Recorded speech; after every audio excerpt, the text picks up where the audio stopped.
Evening and welcome back to my channel. This time it's going to be the Citroen's turn for a bit of love.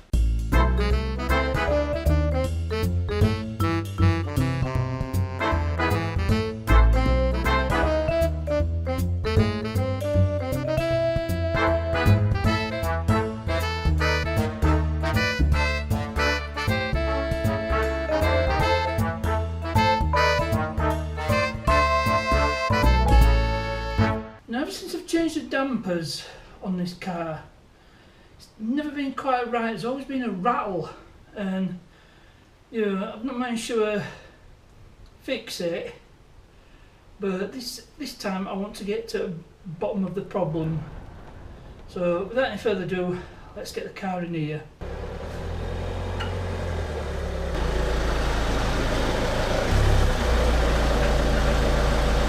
I think the problem is that with the struts now, on most normal cars you can get straight to the strut tops, but on this car you've got to take the wipers off, the scuttle panel off, the wiper motors off, and a few other things just so you can get to the top of the struts.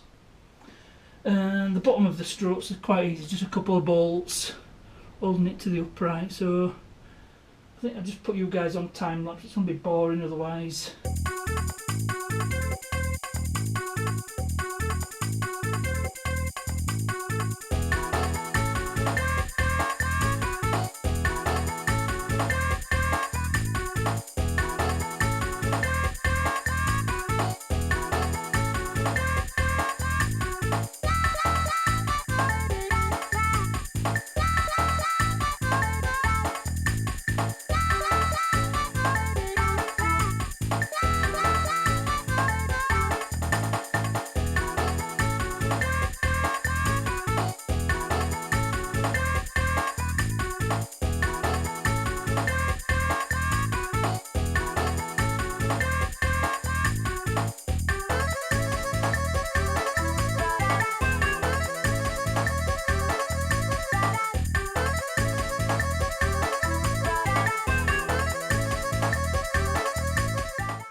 So that's what I had to do just to get to the top of the struts here and here.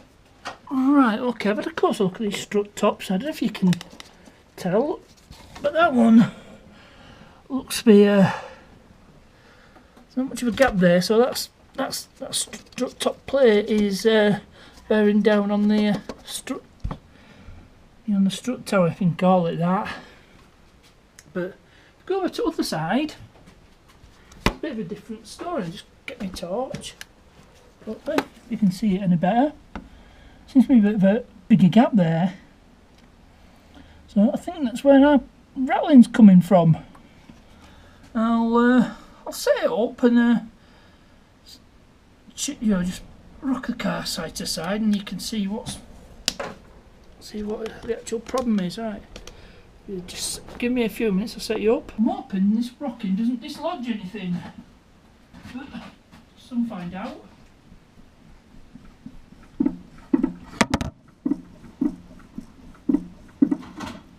Right, well, there's definitely something not right with that one.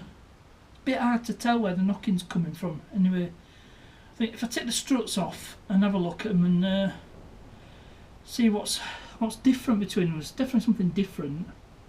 So that means I'm going to jack it up and put it on axle stands and get the wheels off to get the struts off. Okay, so we're now jacked up safely on axle stands.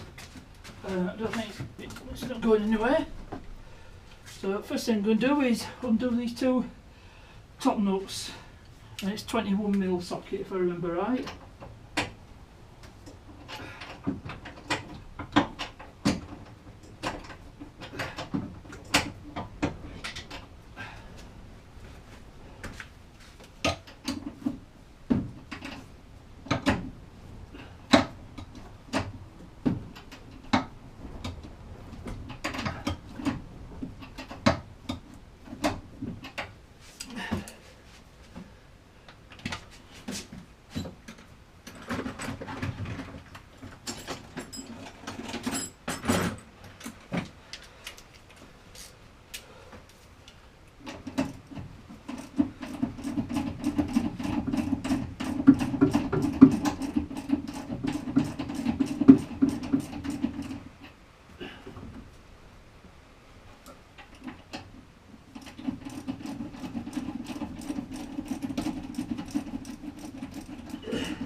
Okay, I'm not going to take him out completely because when I do the bottom bolts on the strut, if I've got these nuts out, it'll just drop out.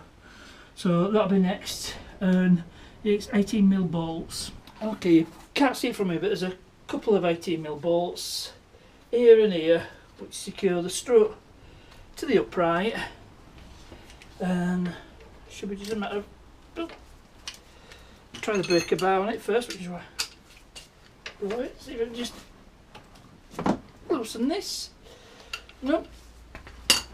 Right back.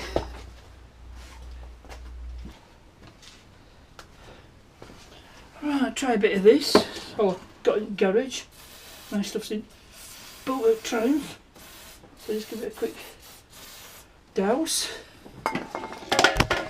Oh dear me, knocked my light. There's a dodgy wire on that light which I'm going to have to fix at some point. Let's see if this helps.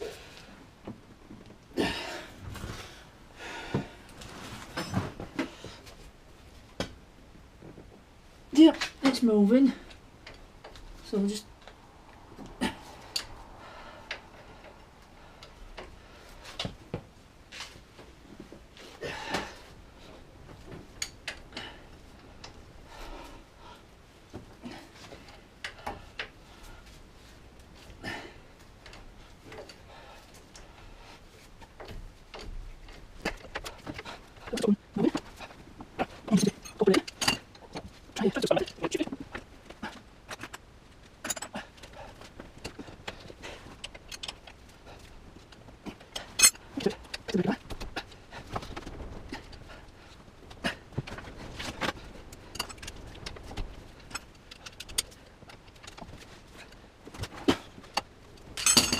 going to stop the video.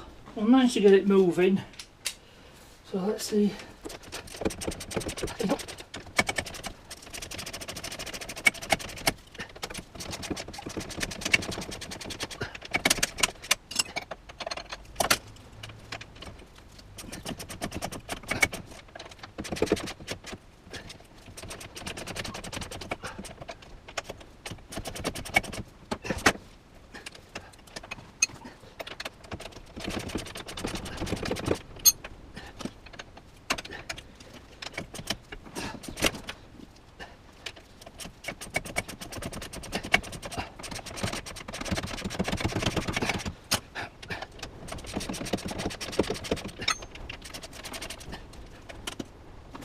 Right, I've got this off. I'll just leave the bolts in for now. Then it's not going to drop out when I take everything out. I'll need to undo this anti-roll bar drop link as well. That will need to come off before the strut comes off. So just get the tools I need. Well, that's one strut out. So I've got to do it all over again on the other side. Well, I've got them out, both out. Left one come out a bit quicker, but that's usually the way it goes. Now I've had a look and I can't really see anything obvious that's different. So, well, one thing I noticed is there's a notch here, which seems to correspond with a notch in the strut tower. So I wonder if that could be the reason. Maybe it is, maybe it isn't. Right, but I can't see anything obviously different. So I suppose I better put it back together. Well, that's the struts all buttoned up. Now, one thing to note, if you're working on suspension, you're torquing hooks up with the wheels on the ground. Now, that's not always possible, but an easy way around that is jack up the ball joint to compress the suspension, and as soon as it starts to lift off the axle stands, that's when you can torque everything up, because it's basically the same as if it had wheels on its own ground. You're just mimicking the effect of this, the car on its wheels.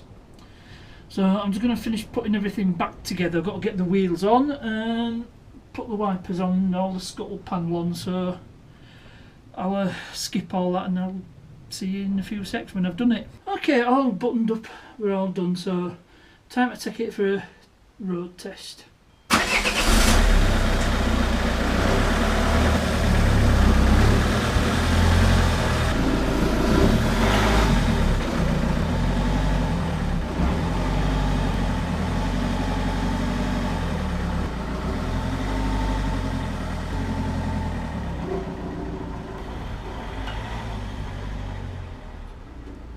It's been a couple of days later, and unfortunately it's still rattling, is the suspension. So anyway, I've eliminated the struts. Now I've been thinking about it, and the only other part of the front suspension I've worked on is the drive shafts, and that got me thinking, have I tightened up the hub nuts enough? Now, I've just been doing a bit of checking up, and the tightening torque for the hub nuts on the drive shafts is 325 Newton meters, or £240 foot in old money. Now, unfortunately, my torque wrench doesn't go up that far, it goes to 150 foot-pounds, or is it? I think it's 207 Newton meters. According to this. So what I'll do is I'll turn it up to max on here, torque it up, then get the breaker bar and just tighten it a bit more, and it should be something like. So I can't see what else I can do with what I've got, so we'll get the car in here, we'll get the wheels off and get it up in the air, and then we'll get these hub nuts tightened up a bit more, see if that makes any difference. Okay, so I've got the wheel off, I've got it on the axle stand, and I'm ready to start. So first thing I need to do is our clip out,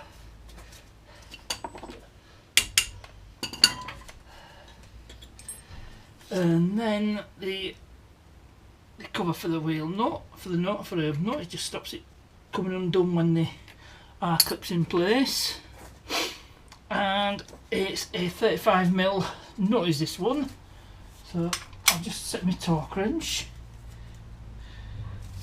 So I'm going to go to maximum on this.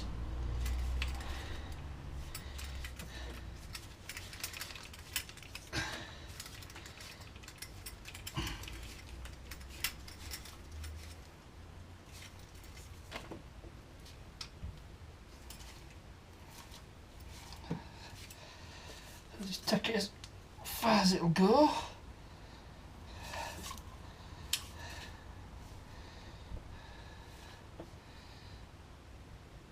There we go. But please bear in mind, I'm a DIY mechanic. I'm not professional or an expert, and I don't claim to be. Now there's a special tool which you bolt on to stop the wheel from turning. It's just a couple of plates. Unfortunately I don't possess such a tool. Unfortunately, because these brake discs are vented, I can just jam a screwdriver in the slots, like so, and that'll stop the wheel from turning. So I think I need to get myself round to the other side because I'm blocking the light. So I'm going to tighten this up. It shouldn't turn, so just torque it up. Well, that's already tight. So it's already up quite tight.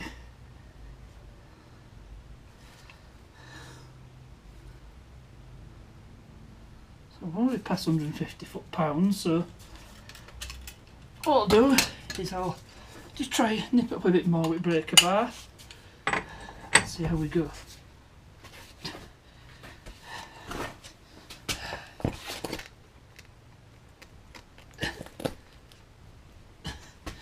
Well, that's not moving anymore. So I think that's probably already tight enough. So I'll just put the R clip back in.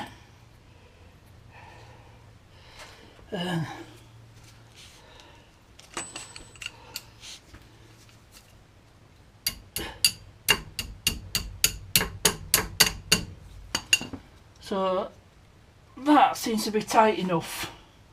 So I'll do the other side and then we'll see where we are. Right, so I've done both sides and that side just needed nipping up a bit, but I don't think it's going to make any difference. Now, just one thing I want to show you before I go. Free Tip Tuesday, because it's Tuesday today when I'm recording this bit. If you on your torque wrench, when you put it away, always loosen it. That way you don't strain the internals, and then it'll always be accurate. So just when you finish with your torque wrench, you just loosen it all the way to 0. There we go. That's loosened all the way. Just leave it all loose, and then your torque wrench will remain accurate for a long time. Because if you have it up, set it at whatever setting, leave it there, it just strains it all inside. I don't know how it works inside, but you just loosen it all the way off, and it'll give you many years of good service. So I'm going to wrap it up for this video.